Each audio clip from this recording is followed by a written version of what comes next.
जोहार दोस्तों, मैं उरांव सर आप लोगों को स्वागत करता हूं आज का झारखंड जीके क्लास में। आज का क्वेश्चन बहुत ही महत्वपूर्ण है जो आपके एग्जाम में 100% देखने को मिलेगा। तो समय को न गंवाते हुए चलिए पहला क्वेश्चन शुरू करते हैं। उससे पहले बता दें कि आज का जो क्लास है इसमें हम लोग झारखंड जीके का मिक्सअप क्वेश्चन देखने वाले हैं, अर्थात बहुत सारे चैप्टरों को जो है मिलाकर एक ही क्लास में देखने वाले हैं। तो आज का क्लास भी क्या है आपके लिए बेहद ही महत्वपूर्ण है, तो बिल्कुल मिस नहीं करना है। साथ ही आपको बता दें कि आज से जो है झारखंड उत्पाद सिपाही का पेपर 2 में जिनका भी हिंदी है उनका भी क्लास हम शुरू कर दिए हैं। पेपर 2 में जिनका हिंदी है उनको क्या पढ़ना है, क्षितिज भाग 2 और कृत्तिका भाग 2 और व्याकरण देखना है। तो कृत्तिका भाग 2 पहले हम लोग देख रहे हैं, उसके बाद हम लोग क्षितिज भाग 2 भी देखेंगे, फिर हम लोग देखने वाले हैं व्याकरण। तो आप लोग ऐसे ही धैर्य बना के रहिए, हम आप लोग के लिए जो है सब कुछ व्यवस्था करने वाले हैं, ठीक है? तो आप लोग जाके देख सकते हैं आज का पहला क्लास कैसा रहा। अगर आप लोग कहिएगा तो आगे कंटिन्यू जारी रखेंगे, नहीं तो ये तो झारखंड जीके का धाकड़ वाला क्लास तो हर दिन आता ही है, ठीक है? तो बिल्कुल मिस नहीं करना है। चलिए, पहला क्वेश्चन क्या कह रहा है कि गरुड़ पुराण में कौन-सी पेंटिंग की जानकारी मिलती है? पहला है जादू पटिया, दूसरा है ढोकरा, तीसरा है पाइटकर, चौथा है कोहबर। इसका सही आंसर हो जाएगा आपका ऑप्शन नंबर सी पाइटकर चित्रकारी, ठीक है? गरुड़ पुराण में आपका क्या है पाइटकर चित्रकारी का जानकारी मिलता है या इसके बारे में वर्णन किया गया है। पाइटकर चित्रकारी में होता क्या है कि इसमें जो है आपका पत्ता और पेड़ के छाल का मिला के जो है रंग तैयार किया जाता है। उसके बाद जो है किसी कहानी या किसी घटना को आधार मान के चित्रकारी किया जाता है। तो ये है आपका पाइटकर चित्रकारी और ये क्या है झारखंड का विरासत है और झारखंड सरकार द्वारा जो है आपका सिंहभूम क्षेत्र में जो है एक गाँव है, ठीक है? सिंहभूम क्षेत्र में एक गाँव है, उस गाँव का नाम है आमडूबी, ठीक है? क्या नाम है? आमडूबी गाँव, लिख देते हैं। आमडूबी गाँव को जो है पर्यटन गाँव घोषित किया गया है, ताकि यह पाइटकर चित्रकारी बचाया जा सके। ये हो गया आपका पाइटकर चित्रकारी। अब आपको थोड़ा-सा और बताते हैं। जादव पटिया जो है आपका संथाल जनजाति के बीच प्रचलित चित्रकारी है। इसमें जो है कि संथाल जनजाति के द्वारा चित्रकार को जादव कहा जाता है। चूँकि यह चित्रकारी जो है आपका कपड़े या कागज़ के पट पर किया जाता है, इसलिए इस चित्रकारी को जादव पटिया कहा जाता है। ढोकरा जो है आपका धातु से संबंधित एक कला है, ठीक है? धातु से जो आपका खिलौना-विलौना तैयार किया जाता है, वो आपका ढोकरा कला के अंतर्गत आता है। ये ढोकरा कला उसी को कहते हैं। कोहबर चित्रकारी की बात की जाए तो यह जो है बिरहोर जनजाति के बीच प्रचलित है। कौन-सी जनजाति? बिरहोर जनजाति के बीच। और इसमें जो है कोहबर का डायरेक्ट अर्थ पूछा है, तो कोहबर में कोह का अर्थ होता है गुफ़ा और बर का अर्थ होता है आपका दूल्हा। यानी कि गुफ़ा के अंदर विवाहित जोड़ा आप संयुक्त रूप से कह सकते हैं, ठीक है? तो पहला नंबर का सही आंसर हो जाएगा आपका ऑप्शन नंबर सी पाइथकर चित्रकारी, जिसका वर्णन आपका गरुड़ पुराण में है, ठीक है? देखिए जादव पटिया संथाल जनजाति से संबंधित है, ढोकरा कला ये जो है आपका धातु से संबंधित है, पाइटकर इसके बारे में गरुड़ पुराण में वर्णन मिलता है, कोहबर चित्रकारी जो है आपका बिरहोर जनजाति से संबंधित है। चलिए आगे बढ़ते हैं हम लोग क्वेश्चन नंबर 2 की ओर। क्वेश्चन नंबर 2 कहता है कि निम्न में से कौन दामोदर नदी की सहायक नदी नहीं है? पहला है बराकर, दूसरा है कोनार, तीसरा है बोकारो, चौथा है स्वर्णरेखा। तो इसमें जो है 3 जो है आपका क्या है दामोदर नदी की सहायक नदी है, एक नहीं है और जो नहीं है उसका नाम क्या है स्वर्णरेखा है। तो बराकर नदी की दामोदर नदी की सहायक नदी है बराकर, कोनार और बोकारो। इसके अलावा भी और 2 नदियाँ हैं जो इसकी सहायक नदियाँ हैं जिनका नाम आपको बताते हैं। तो एक हो जाएगा आपका जमुनिया। जमुनिया भी क्या है ये आपका दामोदर की सहायक नदियाँ हैं। इसके अलावा आपका कतरी, कतरी भी क्या है तो ये भी आपका दामोदर नदी की सहायक नदियाँ हैं। ठीक है? अब हम लोग बात करेंगे इस स्वर्णरेखा नदी के बारे में। तो स्वर्णरेखा नदी जिसका उद्गम स्थल कहाँ है? तो ये आपका होता है नगड़ी गाँव से, रांची का नगड़ी गाँव से और जिस जगह से निकलता है उस जगह को कहते हैं रानी चुआँ। चुआँ मतलब होता है कुआँ का छोटा रूप, ये आप सभी जानते हैं। अब स्वर्णरेखा नदी के बारे में बता दें तो यह जो है झारखंड का एकमात्र स्वतंत्र नदी है जो आपका कहाँ बंगाल के खाड़ी में जाके गिरता है, ठीक है? ये एकमात्र ऐसी नदी है जो बंगाल की खाड़ी में स्वतंत्र रूप से जाके गिरता है और इस स्वर्णरेखा नदी पर ही क्या है आपका झारखंड का सबसे ऊंचा के बाद दूसरा सबसे ऊंचा जो है आपका हुंडरू जलप्रपात ये आपका स्वर्णरेखा नदी पर ही बना हुआ है। साथ में आपको बता दें कि स्वर्णरेखा प्लस खरकई नदी के किनारे आपका क्या है जमशेदपुर शहर बसा हुआ है। ठीक है, ये याद हो गया। साथ ही स्वर्णरेखा नदी पर ही आपका क्या है चांडिल बांध बना हुआ है। क्या चीज़? चांडिल बांध। साथ ही स्वर्णरेखा नदी पर आपका क्या है तो पालना बांध बना हुआ है। ठीक है? ये सब आपको स्वर्णरेखा नदी के बारे में इस तरह से याद रखना होगा। साथ ही आपको बता दें कि ये दामोदर नदी के बारे में हम लोग थोड़ा-सा बात करेंगे, फिर आगे बढ़ेंगे। तो दामोदर नदी जिसका उद्गम स्थल कहाँ है? टोरी है। और टोरी कहाँ है? तो टोरी आपका लातेहार में है, ठीक है? और लातेहार जिला बना है 2001 ईस्वी में। और दामोदर नदी को क्या कहा जाता है? इसको देव नदी भी कहा जाता है। और यह जो है झारखंड का सबसे प्रदूषित नदी है, ठीक है? प्रदूषित नदी है ये, झारखंड का सबसे प्रदूषित नदी। साथ ही यह क्या है? झारखंड का सबसे लंबी नदी है। अब लंबी बोल रहे हैं तो कितनी लंबी है? तो झारखंड में इसका जो है अपवाह क्षेत्र 290 किलोमीटर है, ये आपको याद रखना है, ठीक है? साथ ही आपको बता दें कि इस दामोदर नदी को कहा जाता है बंगाल का शोक। क्या कहा जाता है? बंगाल का शोक। शोक मतलब दुःख, तो दुःख की बात क्यों है? क्योंकि इसमें जो है अत्यधिक बाढ़ आता है, जिससे काफ़ी जान-माल की क्षति होती है, ठीक है? तो ये हो गया आपका दूसरा नंबर का सही आंसर। चलिए, इस तरह से हम लोग डिटेल में पढ़ेंगे, कोई दिक्कत नहीं है। क्वेश्चन नंबर 3 कहता है कि झारखंड की सबसे ठंडी जगह कौन-सी है? पहला है रांची, दूसरा है जमशेदपुर, तीसरा है नेतरहाट, चौथा है हजारीबाग। इसका सही आंसर हो जाएगा आपका option number C Netarhat. Netarhat जो है झारखंड की सबसे ठंडी जगह है। ये क्लियर हो गया। अब नेतरहाट की बात करेंगे तो ये कहाँ है? ये आपका लातेहार जिला के अंतर्गत आता है, ठीक है? और नेतरहाट जो है एक पर्यटक स्थल है। यहाँ पर लोग सनराइज़, सनसेट यानी कि सूर्योदय और सूर्यास्त देखने जाते हैं। नेतरहाट में ही आपका क्या है? घाघरी जलप्रपात है। और आपको बता दें नेतरहाट में ही आपका क्या है? तो यहीं पर आपका मंगोलिया पॉइंट है। क्या है? Mongolia point. और ये वाला क्वेश्चन आपके एग्ज़ाम में पूछ चुका है।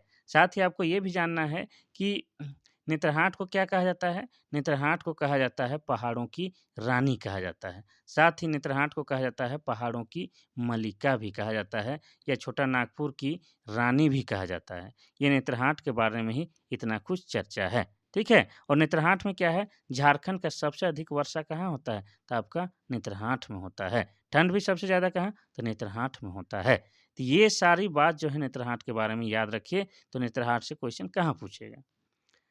क्वेश्चन नंबर 4 कहता है कि झारखंड की कौन-सी जनजाति को साधारण शिल्पकार कहा जाता है? पहला बिरहोर, दूसरा सूर, तीसरा महली, चौथा सौरिया पहाड़िया। इसका सही आंसर हो जाएगा आपका ऑप्शन नंबर सी, महली जनजाति को जो है साधारण शिल्पकार कहा जाता है। और महली जनजाति जो है बाँस के चीज़ या बाँस का जो है कोई भी चीज़ बनाने में काफ़ी निपुण होती है, या बाँस कला में निपुण होती है। इनमें जो है जनजातीय गुण इनबिल्ड होता है, ठीक है? अब इनसे संबंधित जो एक क्वेश्चन है जो बार-बार पूछता है कि महली जनजाति जो है 5 उपजाति में बँटा हुआ है। कितना? 5 उपजाति में। लिखेंगे नहीं, बोल रहे हैं, आप लोग सुन के थोड़ा-सा लिख लीजिएगा। 5 उपजाति में कौन-कौन है? लिखेंगे तो टाइम लग जाता है ना, इसीलिए हम बोल रहे हैं, ठीक है? तो एक हो जाएगा आपका बाँसफोड़ महली, ठीक है? दूसरा हो जाएगा आपका पातर महली, तीसरा हो जाएगा आपका सुलक्खी महली, और चौथा हो जाएगा आपका तांती महली, और पाँचवाँ हो जाएगा आपका महली मुंडा। तो इस तरह से देखते हैं कि महली जनजाति जो है आपका 5 उपजाति में बँटा हुआ है, और महली जो है आपका साधारण शिल्पकार है। बिरहोर की बात करेंगे तो बिरहोर एक आदिम जनजाति है, ठीक है? और इनका निवास स्थल सबसे अधिक कहाँ है? तो आपका हजारीबाग जिला में है, ठीक है? शॉर्ट में बता रहे हैं, डिटेल में नहीं बताएँगे। असुर भी क्या है? एक आदिम जनजाति है, और असुर को जो है झारखंड का सबसे प्राचीन जनजाति माना जाता है, ठीक है? सौरिया पहाड़िया भी क्या है? एक आदिम जनजाति है, और सौरिया पहाड़िया के द्वारा जो है आपका क्या है? माल्टो भाषा बोली जाती है, ये भी आपको याद रखना है। चलिए आगे बढ़ते हैं हम लोग क्वेश्चन नंबर 5 की ओर। क्वेश्चन नंबर 5 कहता है कि रजरप्पा जलप्रपात किस नदी पर स्थित है? पहला है कारो, दूसरा है अमानत, तीसरा है अजय, चौथा है दामोदर और भैरवी। इसका सही आंसर क्या हो जाएगा? तो इसका सही आंसर हो जाएगा आपका ऑप्शन नंबर डी, दामोदर और भैरवी। रजरप्पा जलप्रपात या रजरप्पा मंदिर की भी बात किया जाए तो दोनों का आंसर क्या हो जाएगा? दामोदर और भैरवी। और यह जो है आपका रामगढ़ जिला के अंतर्गत आता है, ठीक है? और रामगढ़ को जिला कब बनाया गया है? तो ये बनाया गया है आपका 12 सितंबर 2007 को, झारखंड का 24वाँ जिला बना है, और यह जो है क्षेत्रफल की दृष्टि से सबसे छोटा जिला है। इतना आपको याद रखना है। और रामगढ़ के बारे में और एक बात याद रखना है कि रामगढ़ जो है आपका क्या है? रामगढ़ राज्य की स्थापना 1368 ईस्वी में किया गया है। किसके द्वारा किया गया है? तो राजा बागदेव सिंह के द्वारा किया गया है। इतना आपको याद रखना है। तो रजरप्पा जलप्रपात जो है आपका दामोदर और भैरवी नदी के संगम में है, ठीक है? और रजरप्पा मंदिर भी आपका कहाँ है? तो दामोदर और भैरवी नदी के संगम में है। चलिए आगे बढ़ते हैं हम लोग क्वेश्चन नंबर 6 की ओर। क्वेश्चन नंबर 6 कहता है कि झारखंड में सूर्य मंदिर कहाँ पर स्थित है? पहला है बूंडू, दूसरा है तमाड़, तीसरा है रजरप्पा, चौथा है टांगीनाथ। इसका सही आंसर क्या हो जाएगा? तो इसका सही आंसर हो जाएगा आपका ऑप्शन नंबर ए बूंडू में। अगर जिला पूछता तो ये हो जाता है आपका रांची जिला के अंतर्गत आता है। तो रांची से जो है आप टाटा जाइएगा तो बीच में बूंडू शहर आएगा, तो बूंडू में ही आपका क्या है? सूर्य मंदिर स्थित है। ठीक है? और इस सूर्य मंदिर को जो है आपका रथ पे सवार दिखाया गया है। किसमें? रथ पे सवार दिखाया गया है और यह रांची से लगभग आपका 40 किलोमीटर की दूरी में स्थित है, इतना आपको याद रखना है। साथ ही आपको ये याद रखना है कि इसका निर्माण जो है संस्कृति विहार रांची के द्वारा कराया गया है। साथ ही इस मंदिर की खूबसूरती के कारण जो है यहाँ का स्थानीय साहित्यकार जो है इस मंदिर को पत्थर पर लिखी कविता का भी संज्ञा दिए हैं। ठीक है? और मोस्ट इम्पोर्टेंट इनका जो है वास्तुकार पूछा जाता है, तो सूर्य मंदिर का वास्तुकार का क्या नाम है? इसका नाम है आपका एसआरएन कालिया, एसआरएन कालिया। कुछ याद नहीं आएगा तो याद रखिएगा कालिया, कालिया के द्वारा सूर्य मंदिर का निर्माण कराया गया है। तो ये कहाँ है आपका? बूंडू में स्थित है, इतना आपको याद रखना है। ठीक है? बाकी ऑप्शन का हल्का सा चर्चा करेंगे। तमाड़ में क्या है? तो तमाड़ में आपका देवड़ी मंदिर है। माँ दुर्गा की 16 भुजा वाला जो है मंदिर क्या है आपका? देवड़ी मंदिर कहाँ है? तमाड़ में है। रजरप्पा में आपका माँ छिन्नमस्तिका का मंदिर है। टांगीनाथ में आपका क्या है? टांगीनाथ मंदिर है, ये आपको याद रखना है। ठीक है? चलिए, आगे बढ़ते हैं हम लोग क्वेश्चन नंबर 7 की ओर। क्वेश्चन नंबर 7 कहता है कि झारखंड विधानसभा के अध्यक्ष कौन हैं? पहला इंदर सिंह नामधारी, दूसरा है दिनेश उरांव, तीसरा है सबा अहमद, चौथा है रविंद्रनाथ महतो। इसका सही आंसर हो जाएगा आपका option number D Rabindranath Mahto. तो झारखंड विधानसभा के वर्तमान अध्यक्ष की बात किया जाए तो उनका नाम रविंद्रनाथ महतो है और यह जो है आपके जेएमएम यानी कि झारखंड मुक्ति मोर्चा राजनीतिक पार्टी से आते हैं। ठीक है? और यह जो है आपका नाला विधानसभा क्षेत्र के हैं। ठीक है?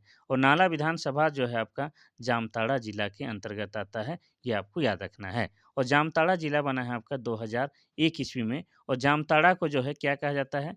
जामताड़ा को कहा जाता है साँपों का शहर। क्या कहा जाता है? साँपों का शहर। और जामताड़ा जो है वर्तमान समय में जो है साइबर क्राइम के लिए कुख्यात है। झारखंड ही नहीं, भारत ही नहीं, पूरे विश्व में। तो रविन्द्रनाथ महतो जो है जेएमएम के विधायक हैं और ये झारखंड विधानसभा के वर्तमान अध्यक्ष हैं। अब झारखंड विधानसभा का ज़िक्र आया है, तो झारखंड विधानसभा में जो है वर्तमान में कितना है? 81 विधानसभा सीट है और 81 सीटों का भी बँटवारा है कुछ इस तरह से, तो एसटी के लिए कितना है? तो एसटी के लिए 28 है, ठीक है? और एससी के लिए कितना है? तो एससी के लिए 9 है और जनरल वर्ग यानी कि सामान्य वर्ग के लिए 44 है। इतना आपको याद करते हुए चलना है। चलिए आगे बढ़ते हैं हम लोग क्वेश्चन नंबर 8 की ओर। क्वेश्चन नंबर 8 कहता है कि उत्तरी छोटा नागपुर प्रमंडल में अनुमंडल की संख्या कितनी है? पहला है 7, दूसरा है 9, तीसरा 8, चौथा है 13। ये क्वेश्चन थोड़ा-सा टफ है लेकिन बहुत ही महत्वपूर्ण है। तो इसका सही आंसर हो जाएगा आपका ऑप्शन नंबर डी 13। तो ध्यान से सुनिएगा, ठीक है? अगर अनुमंडलों की संख्या झारखंड में कितनी है बोला जाए तो कितना है? 45 है, ठीक है? 45 अनुमंडल है। अब 45 अनुमंडल जो है ये 5 प्रमंडल में विभक्त है। तो सबसे पहले हम लोग 5 प्रमंडल की बात करेंगे, फिर उन पाँचों प्रमंडल में कितना-कितना अनुमंडल है, वो भी आपको हम बताते हैं। ध्यान से सुनिएगा। तो झारखंड जब बना था 15 नवंबर 2000 ईस्वी को, उस समय झारखंड में कितने? 4 प्रमंडल थे। लेकिन वर्तमान में झारखंड में आपके 5 प्रमंडल हैं और ये 5वाँ प्रमंडल कौन बना है? तो आपका कोल्हान प्रमंडल जो है 5वाँ बना है, यानी कि बाद में बना है। और कोल्हान प्रमंडल जो है आपका दक्षिणी छोटा नागपुर प्रमंडल से अलग होकर बनाया गया है। ठीक है? इतना क्लियर हो गया। अब ये पाँचों प्रमंडल कौन है भाई एक बार बताते हैं। तो एक आप लोग याद रखिएगा क्या हो जाएगा उत्तरी छोटा नागपुर प्रमंडल। कौन-सा? तो उत्तरी छोटा नागपुर प्रमंडल और इसका मुख्यालय हो जाएगा हजारीबाग। दूसरा हो जाएगा आपका दक्षिणी छोटा नागपुर प्रमंडल और इसका मुख्यालय हो जाएगा आपका रांची हो जाएगा। तीसरा हो जाएगा आपका पलामू प्रमंडल और पलामू प्रमंडल का मुख्यालय आपका हो जाएगा क्या? तो आपका हो जाएगा लातेहार। और चौथा हो जाएगा कोल्हान प्रमंडल और कोल्हान प्रमंडल का मुख्यालय चाईबासा और आपका 5वां हो जाएगा संथाल परगना और उसका हो जाएगा आपका दुमका। इतना याद हो गया? तो यहाँ पर हम लोग को सवाल पूछा है कि उत्तरी छोटा नागपुर प्रमंडल में अनुमंडल की संख्या 13 है और बाकी कहाँ-कहाँ कितना है वो भी बताते हैं। तो कोल्हान प्रमंडल में कितना अनुमंडल है? तो कोल्हान प्रमंडल में आपका 7 अनुमंडल है। ठीक है? और बात करेंगे संथाल परगना में आपका जो है 9 अनुमंडल है, ठीक है? आपका पलामू प्रमंडल में आपका 8 अनुमंडल है और ये वाला तो हम बता चुके हैं उत्तरी छोटा नागपुर और एक पूछ बच गया है कौन?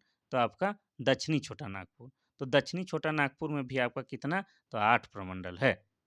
प्रमंडल बोलते हैं 8 अनुमंडल है, ठीक है? चलिए, आगे बढ़ते हैं हम लोग क्वेश्चन नंबर 9 की ओर। क्वेश्चन नंबर 9 कहता है कि 2011 के जनगणना के अनुसार झारखंड के किस जिले में साक्षरता दर सबसे कम है? पहला है रांची, दूसरा है धनबाद, तीसरा है सिमडेगा। तो इसका सही आंसर क्या हो जाएगा? तो इसका सही आंसर हो जाएगा आपका ऑप्शन नंबर सी, पाकुड़ में।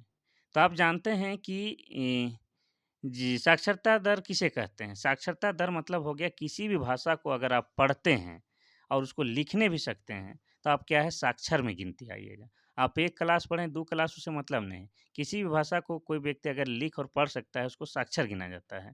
तो साक्षरों की जो है कितनी प्रतिशत या कितने लोग पढ़े-लिखे हैं, उसकी जानकारी को ही हम लोग क्या बोलते हैं? साक्षरता दर।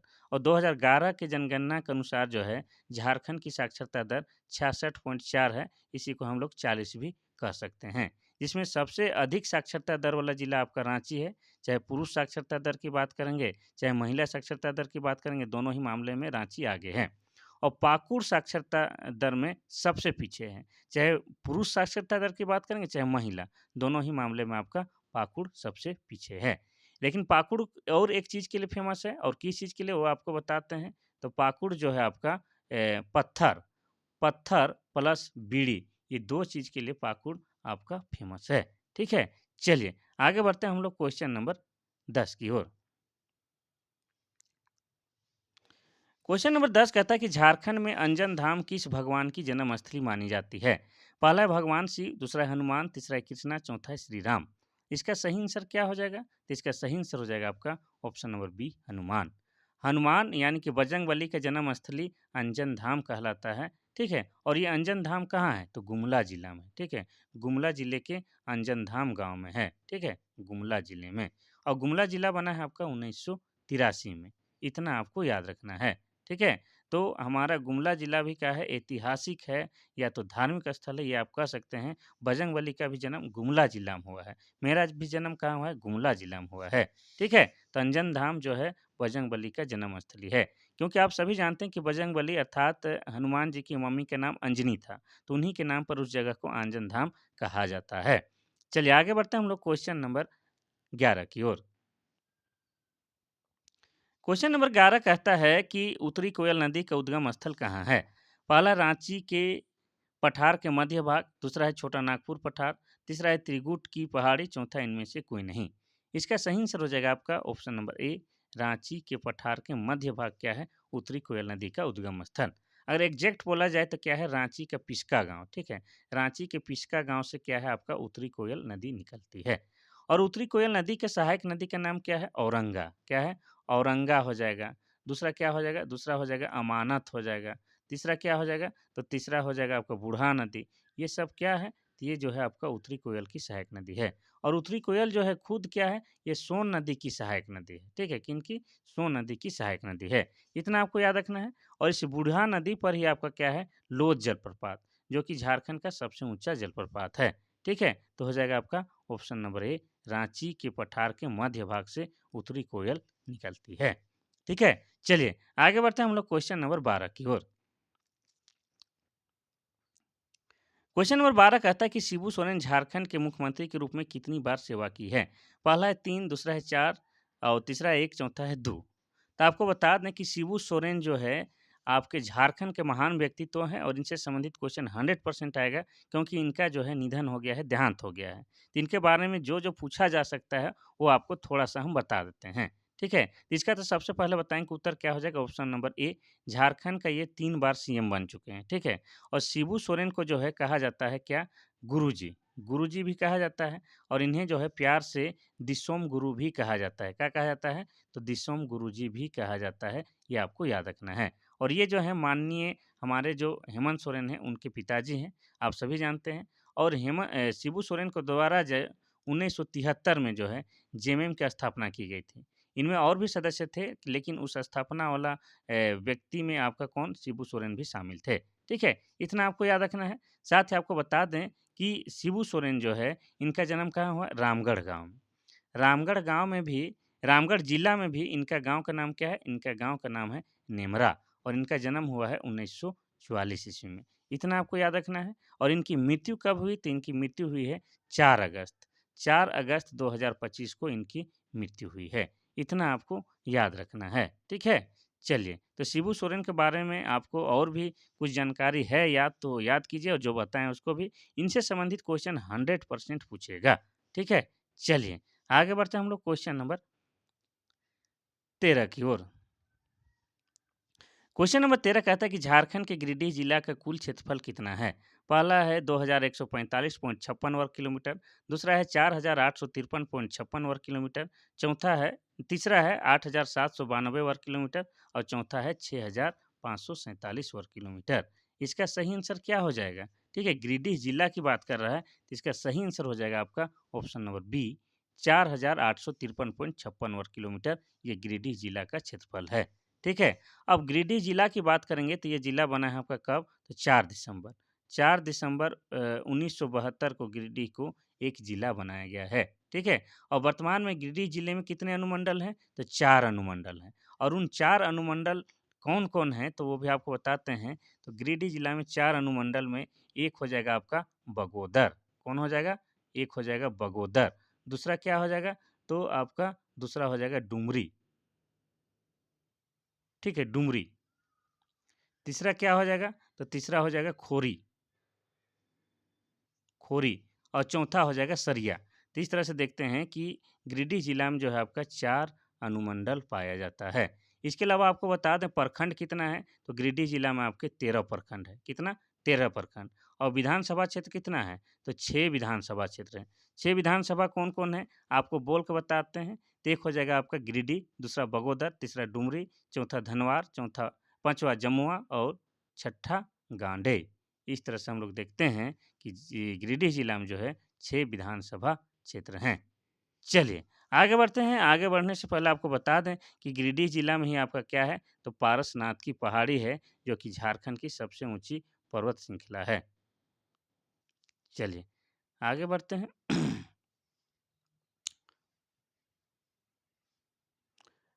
क्वेश्चन नंबर 14 कहता है कि सीएनटी एक्ट 1908 का ब्लूप्रिंट किसने तैयार किया था?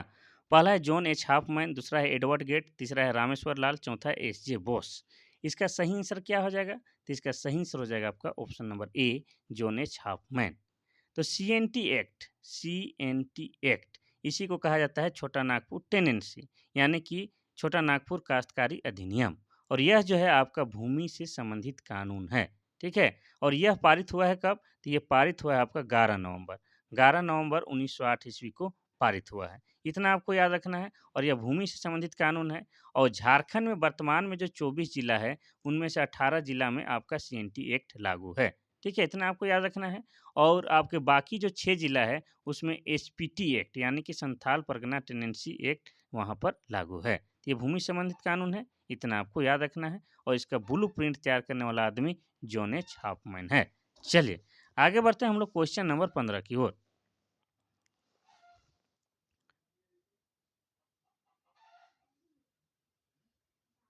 क्वेश्चन नंबर 15 कहता है कि राजमहल के पहाड़ियों में कौन सी जनजाति निवास करती है?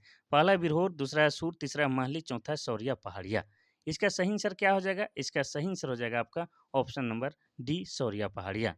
और सौरिया पहाड़िया जो है अपने आप को क्या कहती है? मलेर कहती है। ठीक है?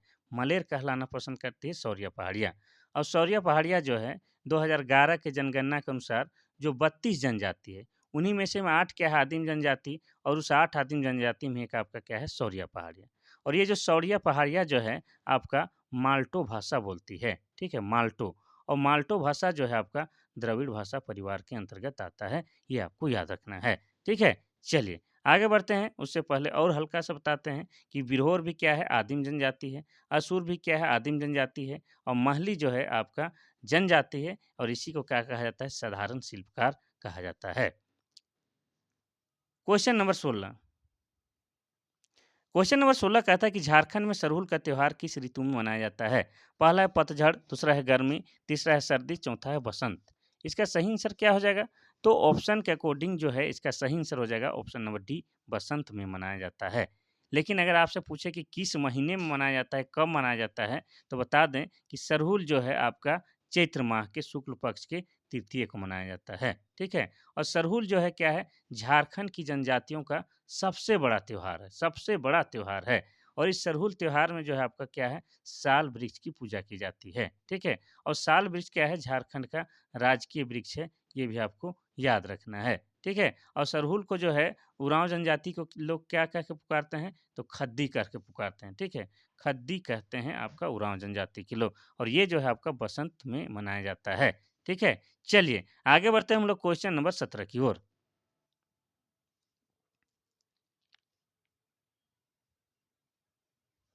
क्वेश्चन नंबर 17 कहता है कि झारखंड के किस स्थान को प्राचीन काल में हरित किवाना के नाम से जाना जाता था? पहला मेदिनीनगर, दूसरा सिमडेगा, तीसरा रांची, चौथा है देवघर। इसका सही आंसर हो जाएगा आपका option number D, Deoghar. Deoghar को प्राचीन समय में क्या कहा जाता था?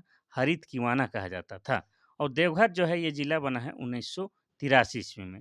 और देवघर में आपका क्या क्या है, तो आपको बता दें कि देवघर में ही आपका क्या है, बाबा बैद्यनाथ धाम का मंदिर है। क्या है? बाबा बैद्यनाथ धाम का मंदिर है। इतना आपको याद रखना है, तो ये हो गया आपका देवघर, ठीक है? चलिए, आगे बढ़ते हैं हम लोग क्वेश्चन नंबर 17 की ओर। 17 नहीं 18 की ओर। क्वेश्चन नंबर 18 कहता है कि सोन नदी का उद्गम स्थल कहाँ है? पहला है टोरी, दूसरा है नगड़ी, तीसरा है अमरकंटक, चौथा है त्रिकुट की पहाड़ी। इसका सही आंसर हो जाएगा आपका ऑप्शन नंबर सी, अमरकंटक की पहाड़ी, ठीक है?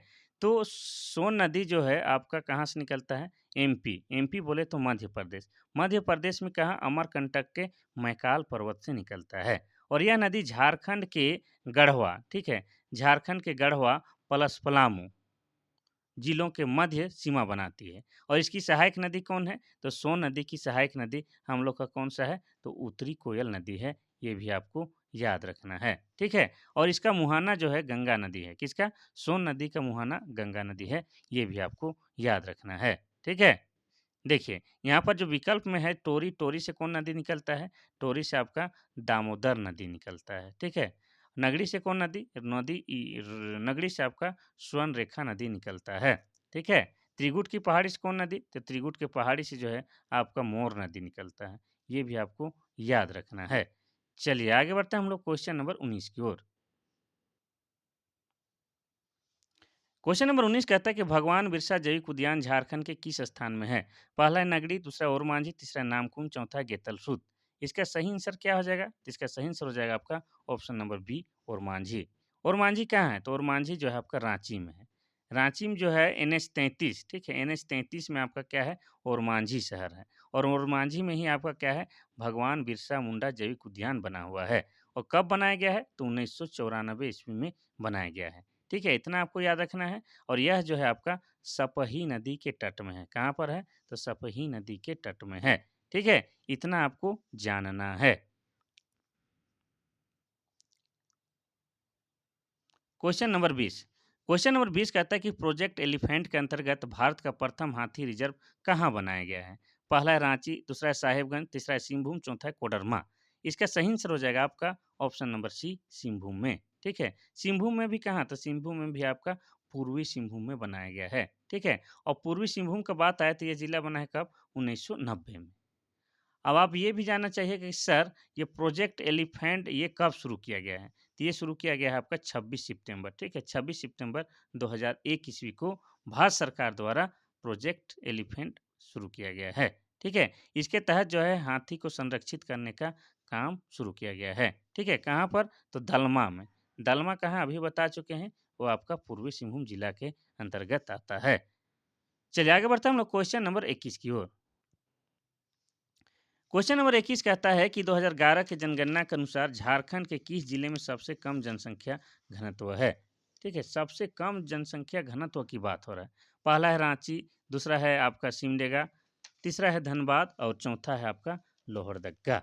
इसका सही आंसर क्या हो जाएगा? तो इसका सही आंसर हो जाएगा आपका ऑप्शन नंबर बी, सिमडेगा में। ठीक है, तो आपको बता दें कि जनसंख्या घनत्व किसे कहते हैं? जनसंख्या घनत्व जो होता है आपका प्रति 1 वर्ग किलोमीटर में कितने व्यक्ति रहते हैं, प्रति 1 वर्ग किलोमीटर क्षेत्र में कितने व्यक्ति रहते हैं, उन व्यक्तियों की संख्या को ही जनसंख्या घनत्व कहा जाता है। और 2011 की जनगणना के अनुसार झारखंड की जनसंख्या घनत्व है 414 व्यक्ति प्रति वर्ग किलोमीटर। ये क्या है? झारखंड की जनसंख्या घनत्व। इसमें भी पूछा है कि सबसे कम जनसंख्या घनत्व किसका है, तो हो जाएगा कब का? सिमडेगा।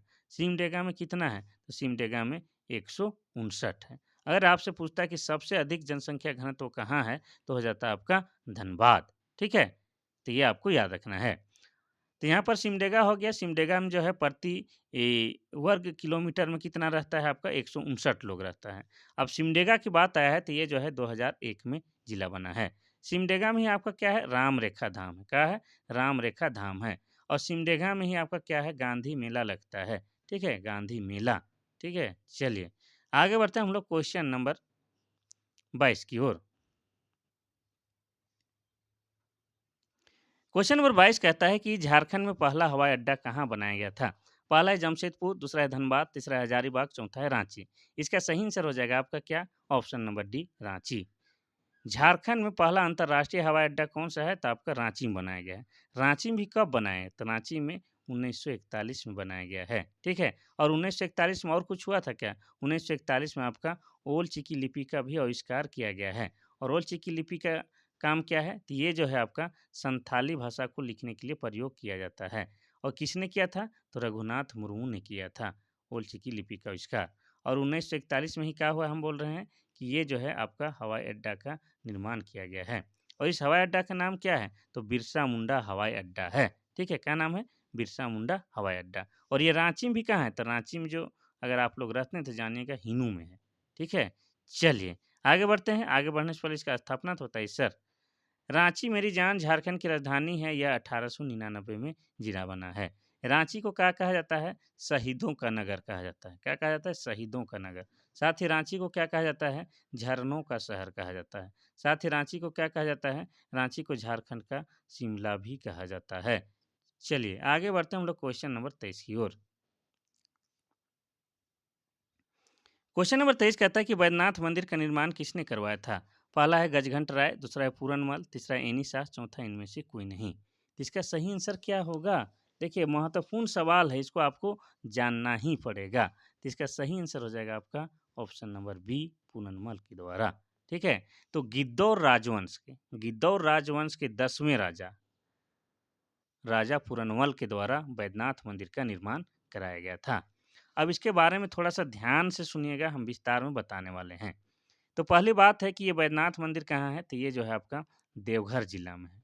और देवघर जिला बना है 1983 में। ये क्लियर हो गया। अब मंदिर का क्लियर कीजिए। तो मंदिर जो है क्या है? भगवान शिव का मंदिर है। किसका है? भगवान शिव का मंदिर है। और यहाँ पर जो है प्रत्येक साल सावन के महीना में क्या है? पूरे 1 महीने के लिए श्रावणी मेला लगता है। और यह जो है आपका पूरा विश्व लेवल में विख्यात है। और यहाँ पर लाखों में श्रद्धालु आते हैं। और ख़ास बात यह है कि सभी जो है एक ही प्रकार का वस्त्र धारण करके आते हैं। और इस वैद्यनाथ धाम मंदिर के बारे में पुराणों में क्या लिखा गया है? तो पुराणों में कहा गया है कि यह जो है आपका अंतिम संस्कार के लिए सर्वश्रेष्ठ है। ऐसा इसलिए कहा गया है कि इसके पीछे एक दंत कथा प्रचलित है कि माता सती, जो कि माँ पार्वती का एक रूप है, उनके हृदय का अंतिम संस्कार महादेव के द्वारा आपका यहीं पर किया गया था। ठीक है? अब हम लोग बात करेंगे ये जो वैद्यनाथ धाम मंदिर है, ये क्या है आपका 51 शक्तिपीठ है। क्या है? आपका 51 शक्तिपीठ है। ठीक है? ये आपको याद रखना है। 12 ज्योतिर्लिंग है और 51 शक्तिपीठ है। इतना आपको याद रखना होगा भाई। एनी शाह के द्वारा तो क्या है? जगन्नाथ मंदिर का निर्माण किया गया था। कौन-सा? तो जगन्नाथ मंदिर का निर्माण आपका रांची धुरवा में किया गया था। चलिए आगे बढ़ते हैं हम लोग 23 नहीं 24। 24 नंबर का क्वेश्चन कहता है कि मोमेंटम झारखंड भूमंडलीय निवेशक शिखर सम्मेलन 2017 में ब्रांड एम्बेसडर किसे बनाया गया था? ठीक है? मोमेंटम झारखंड करके झारखंड में एक कार्यक्रम हुआ था पूरा विश्व लेवल का, तो ये काफ़ी फेमस है। और एक ही बार हुआ था और पहली बार हुआ था, तो इनसे संबंधित क्वेश्चन आज तक पूछे जाते हैं। तो इसका सही आंसर पहला ऑप्शन तो पढ़ लीजिए सर। पहला क्या है? महेंद्र सिंह धोनी, दूसरा है दीपिका कुमारी, तीसरा है निकी प्रधान, चौथा रामदयाल मुंडा। इसका सही आंसर हो जाएगा आपका option number A, Mahendra Singh Dhoni को क्या है ब्रांड एम्बेसडर बनाया गया था।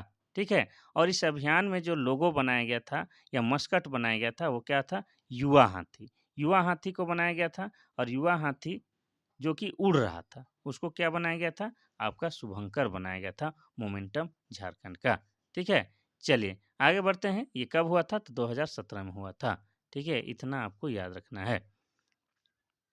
थोड़ा सा बता दीजिए सर, इसको बताते हैं। दीपिका कुमारी झारखंड रांची की रातू की रहने वाली है, और यह तीरंदाज है। ठीक है, और इन्हें जो है 2016 में पद्मश्री पुरस्कार से सम्मानित किया जा चुका है। निकी प्रधान जो है हॉकी खिलाड़ी है, और ये जो है आपका खूंटी की रहने वाली है। और आपको बता दें कि निकी प्रधान जो है झारखंड की प्रथम महिला हॉकी खिलाड़ी है जो कि ओलंपिक में भाग ली थी। रामदयाल मुंडा को जो है 2010 में कला के क्षेत्र में पद्मश्री पुरस्कार से सम्मानित किया जा चुका है। ठीक है, चलिए आगे बढ़ते हैं क्वेश्चन नंबर 25 की ओर। क्वेश्चन नंबर 25 कहता है कि झारखंड लोक निधि प्रबंधन प्रणाली को लागू करने वाला झारखंड कौन सा राज्य है। पहला, दूसरा है 2, तीसरा है 3, चौथा है 4। इसका सही आंसर हो जाएगा आपका ऑप्शन नंबर ए, पहला। तो सबसे पहले समझिए कि लोक निधि प्रबंधन प्रणाली वित्त मंत्रालय भारत सरकार की एक केंद्रीय निगरानी प्रणाली है। इसका प्रयोग के माध्यम से आधार युक्त लाभ अंतरण, जिसको नॉन डीबीटी भी कहते हैं, भुगतान के ई भुगतान के लिए एक प्लेटफॉर्म के रूप में काम किया जाता है। ठीक है, चलिए तो कुछ कुछ टफ क्वेश्चन है उसको इस तरह से भी याद रखना है। क्वेश्चन नंबर 26 कहता है कि राजीव गांधी खेल रत्न पुरस्कार से महेंद्र सिंह धोनी को कब सम्मानित किया गया था। पहला है 2018, दूसरा है 2009, तीसरा है 2007, चौथा है 2010। इसका सही आंसर क्या हो जाएगा, तो इसका सही आंसर हो जाएगा आपका ऑप्शन नंबर सी, 2007 में। ठीक है, तो महेंद्र सिंह धोनी जो है झारखंड के राजकुमार या रांची के राजकुमार कहे जाते हैं। ये जो है इन्हें लोग प्यार से माही भी बोलते हैं, और क्या बोलते हैं, इन्हें कैप्टन कूल भी बोलते हैं। ये आपको याद हो गया। आपको बता दें कि महेंद्र सिंह धोनी जो है भारत के सफलतम क्रिकेट कैप्टन में से में एक रहे हैं। ठीक है, इन्होंने जो है आईपीएल टीम में सीएसके टीम से अधिक खेले हैं, यानी कि चेन्नई सुपर किंग्स से। ठीक है, और ये हैं आपको बताते हैं, इनका पिताजी जो हैं, पिताजी कहाँ के रहने वाले हैं, उत्तराखंड के। ठीक है, उत्तराखंड के इनके पिताजी रहने वाले हैं। हालांकि महेंद्र सिंह धोनी का जन्म तो हुआ कहाँ, रांची में, लेकिन इनके पिता उत्तराखंड के रहने वाले हैं। इनके पिता का नाम क्या है, इनके पिता का नाम पान सिंह है, और माता का नाम क्या है, माता का नाम देवकी है। इतना आपको याद रखना है। इन्हें बहुत सारे पुरस्कार से नवाजा गया है। उनमें आपका जो है 2007 में जो है क्या है, राजीव गांधी खेल रत्न पुरस्कार से सम्मानित किया गया है। अगर 2018 की बात किया जाए तो 2018 में पद्म भूषण, ठीक है, पद्म भूषण से सम्मानित किया गया है 2018 में। और अगर 2009 में बात की जाए तो 2009 में इन्हें पद्मश्री पुरस्कार से सम्मानित किया गया है। ठीक है, पद्मश्री से सम्मानित किया गया है। इतना आपको याद रखना है। चलिए आगे बढ़ते हैं हम लोग क्वेश्चन नंबर 27 की ओर। क्वेश्चन नंबर 27 कहता है कि झारखंड में कितनी राज्यसभा सीट है। पहला है 20, दूसरा है 14, तीसरा है 6, चौथा है 81। इसका सही आंसर क्या हो जाएगा, बहुत ही आसान है। इसका सही आंसर हो जाएगा आपका ऑप्शन नंबर सी, 6। झारखंड में अगर राज्यसभा सीट की बात किया जाए तो ये कितनी है, 6 है। अगर पूछा जाता है लोकसभा सीट कितनी है, तो लोकसभा सीट हो जाता है आपका 14। अगर पूछा जाता है कि झारखंड से कितने सांसद चुन के जाते हैं, तो हो जाएगा आपका 20 सांसद चुन के दिल्ली जाते हैं। कौन कौन, तो 14 लोकसभा से और 6 राज्यसभा से, ये हो जाता। अगर झारखंड के विधानसभा में कितनी सीटें हैं, ये आपसे पूछा जाए तो हो जाता 81। चलिए आगे बढ़ते हैं हम लोग क्वेश्चन नंबर 28 की ओर। क्वेश्चन नंबर 28 कहता है कि 34वें राष्ट्रीय खेल में झारखंड की ओर से मशाल लेकर मैदान प्रवेश करने वाले खिलाड़ी कौन थी। पहला है दीपिका कुमारी, दूसरा है महेंद्र सिंह धोनी, तीसरा है निक्की प्रधान, चौथा है असुंता लकड़ा। इसका सही आंसर क्या होगा। पहली बात तो आप लोग ध्यान दीजिए कि 34वें राष्ट्रीय खेल आपका झारखंड रांची में हुआ था। कब हुआ था, 2011 में हुआ था। और इनसे संबंधित क्वेश्चन चाहे जितना भी एग्जाम बाद में हो जाए, 10 साल बाद भी है, लेकिन इससे संबंधित क्वेश्चन पूछेगा। ठीक है, तो 34वें राष्ट्रीय खेल जो हुआ था 2011 में, ये झारखंड के 3 शहरों में आयोजित हुआ था, रांची, जमशेदपुर और धनबाद में। ठीक है, इतना आपको याद रखना है। और इसका उद्घाटन की बात की जाए तो इसके उद्घाटन उस समय के जो तत्कालीन राज्यपाल थे, कौन थे, आपके MOH फारूक, उनके द्वारा इनका उद्घाटन किया गया था। और मशाल लेके दौड़ने वाली खिलाड़ी का नाम क्या था? दीपिका कुमारी था। इतना आपको याद रखना है। इसमें जो 34वें राष्ट्रीय खेल में जो शुभंकर बनाया गया था, शुभंकर, इनसे भी संबंधित क्वेश्चन पूछा है। शुभंकर क्या था? छौवा था, छौवा। और छौवा क्या था? शावक हिरन था या बच्चा हिरन था, ये आप कह सकते हैं। ठीक है? तो हो जाएगा आपका दीपिका कुमारी। अब दीपिका कुमारी कौन-सी बला है भाई, कौन है? तो दीपिका कुमारी एक ओलंपियन है और तीरंदाज है, आर्चरी है और ये जो है झारखंड रांची की रातू की रहने वाली है। इनके खेल के क्षेत्र में महत्वपूर्ण योगदान के कारण जो है 2016 में पद्मश्री पुरस्कार से सम्मानित किया गया है। ठीक है? 2010 में जो आपका दिल्ली में जो हुआ था कॉमनवेल्थ गेम, तो उसमें इन्होंने क्या है 2 गोल्ड मेडल जीती थी। ठीक है? इन्हें जो है आपका क्या है 2012 में अर्जुन पुरस्कार से भी सम्मानित किया जा चुका है। किन्हें? दीपिका कुमारी को। साथ में जो है दीपिका कुमारी जो है वर्तमान में जो है विवाह कर ली है। विवाह किससे की है? अतनु दास से। अतनु दास जो है पश्चिम बंगाल की क्या है? ये भी तीरंदाज हैं और अंतर्राष्ट्रीय तीरंदाज हैं। चलिए आगे बढ़ते हैं हम लोग क्वेश्चन नंबर 29 की ओर। क्वेश्चन नंबर 29 कहता है कि भेल ने बोकारो के थर्मल पावर इकाई के लिए कितने मेगावाट की थर्मल पावर इकाई की शुरुआत की थी? ये टफ क्वेश्चन है। इस टाइप के क्वेश्चन को 2-4 बार पढ़िएगा तब याद हो। पहला है 200 मेगावाट, दूसरा है 300 मेगावाट और तीसरा है 400 मेगावाट, चौथा है 500 मेगावाट। इसका सही आंसर हो जाएगा आपका ऑप्शन नंबर डी, 500 मेगावाट।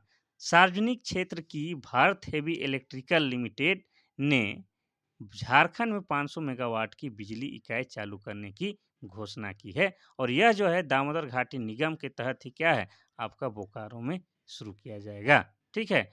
अब यहाँ पर जो भेल है, भेल कुछ इस तरह से लिखा जाता है। ठीक है? बी एच अरे sorry sorry B H E L, भेल कंपनी आप सुने होंगे। इसका फुल फॉर्म क्या हो जाता है? Bharat heavy electrical limited. ठीक है? भारत हेवी इलेक्ट्रिकल लिमिटेड होता है। चलिए आगे बढ़ते हैं हम लोग क्वेश्चन नंबर 30 की ओर और आज का आखिरी क्वेश्चन की ओर। आज का आखिरी क्वेश्चन कहता है कि झारखंड जगुआर मुख्यालय कहाँ है? पहला है कांके में टेंडरग्राम, दूसरा है पलामू में मेदिनीनगर, तीसरा है गुमला में चैनपुर, चौथा रांची में करमटोली। पहली बात है कि झारखंड जगुआर आप सभी सुने होंगे। झारखंड में जो है विशेष माओवादी विरोधी दल जो बनाया गया है या विरोधी बल जो बनाया गया है, उन्हीं का नाम क्या है? आपका झारखंड जगुआर है। जो आतंकवादियों से लोहा लेने के लिए झारखंड में एक अलग से पुलिस फोर्स बनाया गया है, उसी को क्या कहते हैं हम लोग? झारखंड जगुआर। ठीक है? और इसका मुख्यालय कहाँ है? तो इसका मुख्यालय जो है आपका कांके में जो टेंडर ग्राम में है और यहीं पर जो है आपका क्या है उत्पाद सिपाही का दौड़ भी आयोजित किया गया था। इस बार जो आपका उत्पाद सिपाही का दौड़ हुआ था, तो ये कांके में टेंडर ग्राम में भी एक सेंटर था। बहुत लोगों का वहाँ पड़ा होगा, तो जिनका-जिनका पड़ा होगा कमेंट करके एक बार बताइएगा। जिनका-जिनका वहाँ पड़ा है, उनका एग्ज़ाम भी निकलने वाला है, बड़ा लकी स्थान है, ठीक है? तो वहाँ-वहाँ जो कोई दौड़े हैं, आपका जो है रिटेन एग्ज़ाम भी निकल जाएगा झारखंड उत्पाद सिपाही का। और उत्पाद सिपाही आप समझते हैं एक्साइज़ डिपार्टमेंट का है, उसमें जो है आपको राइफ़ल टाँग के घूमना नहीं है, आपको जो है ऑफ़िसर की तरह जो है दुकानदारी में जाके चेक करना है कि मिलावट तो नहीं है साहब, ये वाला। तो बहुत मज़ेदार जॉब है, एक बार ले लीजिए शिद्दत से, उसके बाद तो है पैसा आपका बरसात होने लगेगा। चलिए, आगे देखते हैं हम लोग क्वेश्चन नंबर ये नहीं है, खत्म हो गया। तो ये था आज का आखिरी क्वेश्चन जो काफ़ी शिद्दत मेहनत के बाद लाए थे। आप लोग के लिए हिंदी का क्लास भी शुरू कर दिए हैं, तो दिन में कभी भी देख लीजिएगा क्योंकि हम जो है काफ़ी बिज़ी पर्सन हैं, तो ये टाइम फिक्स नहीं कर सकते हैं कि कब लाएँगे, कितना बजे, लेकिन दिन में एगो क्लास आपका हिंदी का छोड़ देंगे। और शाम के 6 बजे तो फिक्स है आपका ये वाला झारखंड जीके का धाकड़ क्लास, ठीक है? और थोड़ा-सा आउट एरिया में है और प्लस में थोड़ा-सा सिस्टम ठीक नहीं है, तो हम आप लोग को लाइव भी पढ़ाएँगे। लेकिन आज ना कल ये भी आपका शुरू हो जाएगा। तो अगर क्लास अच्छा लगा और हेल्पफुल लगा, तो आप लोग जो है अपने छोटे भाई-बहन, बड़े भाई-बहनों को शेयर कीजिए। साथ ही जाने से पहले एक लाइक तो ज़रूर कीजिए, हम कहते नहीं हैं और आप लोग लाइक करते नहीं, तो लाइक भी कीजिए, ठीक है? और आप लोग को किसी प्रकार का कुछ सुझाव देना है, तो मेरा व्हाट्सएप नंबर है 93 34 40 05, इसमें मैसेज या व्हाट्सएप के माध्यम से आप लोग बातचीत कर सकते हैं और कुछ भी बातचीत कर सकते हैं। चलिए आज के लिए बस इतना सा ही, कल फिर मिलते हैं, तब तक के लिए थैंक यू, धन्य